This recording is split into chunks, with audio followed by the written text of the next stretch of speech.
Oy, Paulo, baon na. Tanghali na. Mamaya malilate ka na naman. Yan ang palagi sa aking sinasabi ni Mama sa tuwing tinatanghali ako ng gising. Wala lang, na-miss ko lang. Hi, ako nga pala si Pao. Meron lang akong gustong ibahagi. Pero bago yun, ito nga pala ang aking munting kwarto.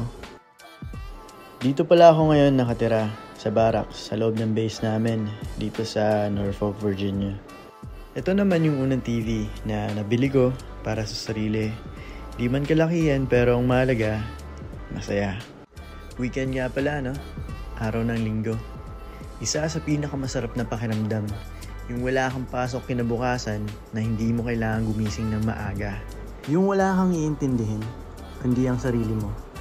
Walang mangungulit, hindi mo kailangan magmadali.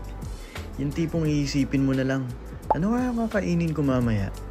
Gusto ko lang din sabihin na napakahalaga para sa akin ang magpahinga. Matutunan kung paano alagaan ang sarili dahil yun ang pinaka-importante sa lahat. Dahil kapag yun ang meron ka, kahit ikaw lang mag-isa, walang mawawala. Yung matutunan mo lang kung paano mahalin at ingatan ang sarili mo, doon pa lang panalo ka na eh. Sa araw-araw, sinanay ang sarili na kahit sa maliliit na bagay, natutong magpasalamat. O siya, masyado nang madrama.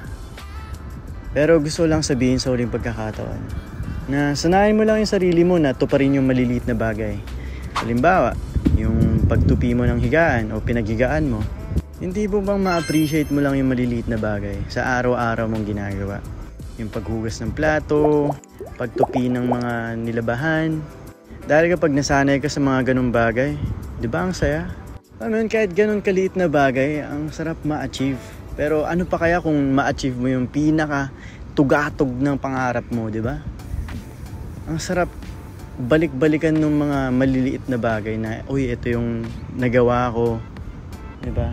Kasi yung naging stepping stone mo para maabot mo yung pinaka-pangarap mo sa buhay. It is already done and completed. No need of fighting. We just need to stand and agree. Look at the person that you're like. And here's the thing. Another thing about the enemy is they are experts with hiding themselves. Then God made you alive with Christ, for He forgave all your sins. Listen to this. This is important in the courts of heaven. For He forgave all your sins. He canceled the record of the charges against us and took it away by nailing it on the cross. In this way, He disarmed the spiritual rulers, Satan and his authorities. He shamed them publicly by His victory over them on the cross. My dear children, I am writing this to you so that you will not sin. But if anyone does sin, we have an advocate. You know what an advocate is? We have a lawyer, an attorney who pleads our case before the Father. He is Jesus Christ, the one who is truly righteous.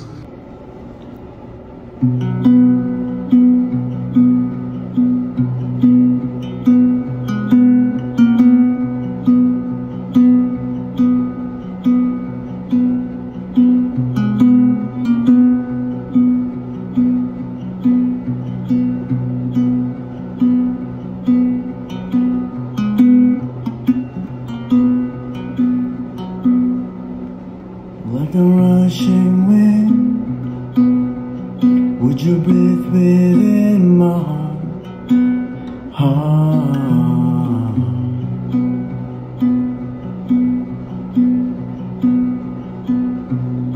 And through the raging storm, would you hold me in your arms?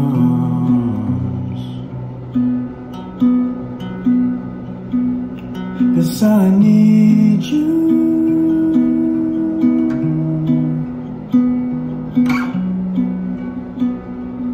How I need you.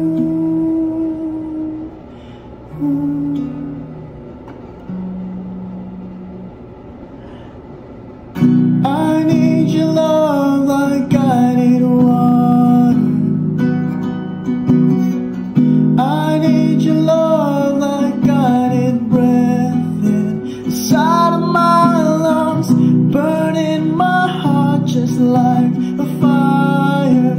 Come and take me over, Jesus, draw me closer to our heart.